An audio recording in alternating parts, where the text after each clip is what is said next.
ലോകത്തെ ഏറ്റവും ക്രൂരവും ശക്തവുമായ മയക്കുമരുന്ന് മാഫിയകളിൽ ഒന്നിന്റെ അന്ത്യം കുറിച്ച കുപ്രസിദ്ധ മെക്സിക്കൻ കാർട്ടൽ തലവൻ നെമേസിയോ റുബൻ ഒസിഗുവേര എന്ന എൽ മെൻചോ കൊല്ലപ്പെട്ടു. മെക്സിക്കൻ സൈന്യത്തിന്റെ അതിസാഹസികമായ പ്രത്യേക സൈനിക നടപടിയിലാണ് ഇയാൾ വധിക്കപ്പെട്ടത്.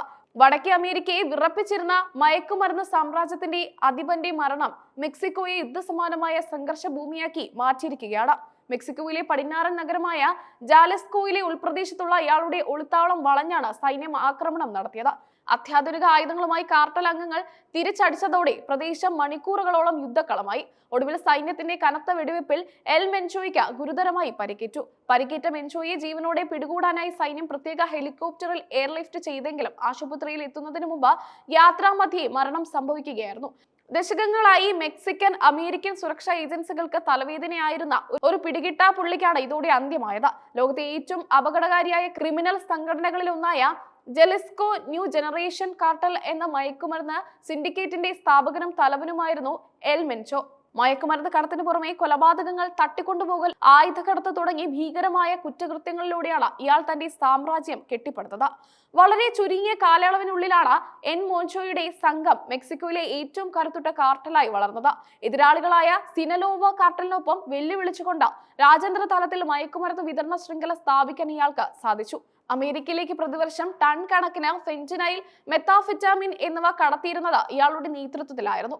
എൽ മെൻചോയുടെ മരണം സ്ഥിരീകരിച്ചതിന് പിന്നാലെ മെക്സിക്കോയുടെ വിവിധ ഭാഗങ്ങളിൽ കാർട്ടൽ അംഗങ്ങൾ വ്യാപക ആക്രമണങ്ങൾ അഴിച്ചുവിട്ടു. തങ്ങളുടെ നേതാവിന്റെ മരണത്തിന് പ്രതികാരം ചെയ്യാനായി തെരുവിലിറങ്ങിയ സായുധ സംഘങ്ങൾ സുരക്ഷാ സേനയുമായി പലയിടങ്ങളിലും നേരിട്ട് ഏറ്റുമുട്ടുകയാണ്.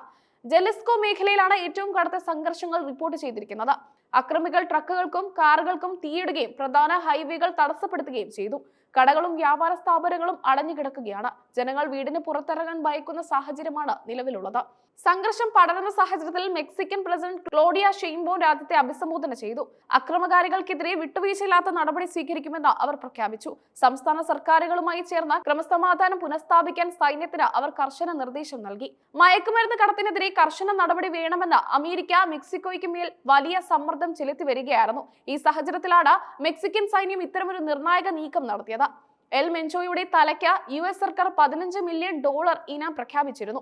അമേരിക്കൻ പൗരന്മാരുടെ ജീവന് ഭീഷണിയാകുന്ന രീതിയിൽ മയക്കുമരുന്ന് വിതരണം ചെയ്യുന്നതിനാൽ എൽ മെൻചോയുടെ കാർട്ടലിനെ ഒരു വിദേശ ഭീകര സംഘടനയായാണ് US പ്രഖ്യാപിച്ചിരിക്കുന്നത്. ഇയാളുടെ മരണം അമേരിക്കൻ സുരക്ഷാ ഏജൻസികൾ വലിയ വിജയമായാണ് കാണുന്നത്. എങ്കിലും എൽ മെൻചോയുടെ വിയോഗം മെക്സിക്കോയിൽ പുതിയ അധികാര തർക്കങ്ങൾക്കും രക്തച്ചൊരിച്ചിലിനും കാരണമാകുമെന്ന് നിരീക്ഷകർ ഭയപ്പെടുന്നു. കാർട്ടലിന്റെ നേതൃസ്ഥാനത്തിനായി അംഗങ്ങൾ തമ്മിലുള്ള ആഭ്യന്തര യുദ്ധം തെരുവുകളിലേക്ക് പടരാൻ സാധ്യതയുണ്ട്. ഇത് സാധാരണക്കാരുടെ ജീവിതം കൂടുതൽ ദുസ്സഹമാക്കും. നിലവിലെ സംഘർഷാവസ്ഥ കണക്കിലെടുത്ത് മെക്സിക്കോയിലുള്ള അമേരിക്കൻ പൗരന്മാരോട് അതീവ ജാഗ്രത പാലിക്കാൻ US എംബസി നിർദ്ദേശം നൽകി. മെക്സിക്കൻ സൈന്യത്തിന്റെ ഈ വിജയം ലഹരി മാഫിയക്കെതിരായ പോരാട്ടത്തിലെ ഒരു നാഴികക്കല്ലാണെങ്കിലും റൂട്ട് ലെവലിലുള്ള മയക്കുമരുന്ന് കടത്ത് അവസാനിപ്പിക്കുക എന്നത് വലിയ വെല്ലുവിളിയായി തുടരുന്നു. എൽ മെൻചോയുടെ അന്ത്യം ഒരു വലിയ ക്രിമിനൽ അധ്യായത്തിന് വിരാമമിടുമ്പോൾ രാജ്യം ഒരു വലിയ ആഭ്യന്തര കലഹത്തിന്റെ വക്കിലാണ് നിൽക്കുന്നത്. വരും ദിവസങ്ങളിൽ മെക്സിക്കോയിൽ കൂടുതൽ സൈനിക വിന്യാസം ഉണ്ടാകാനാണ് സാധ്യത. കാർട്ടലിനെയും മറ്റ് പ്രധാന നേതാക്കളെയും പിടികൂടാനുള്ള ശ്രമത്തിലാണ് സുരക്ഷാ സേന.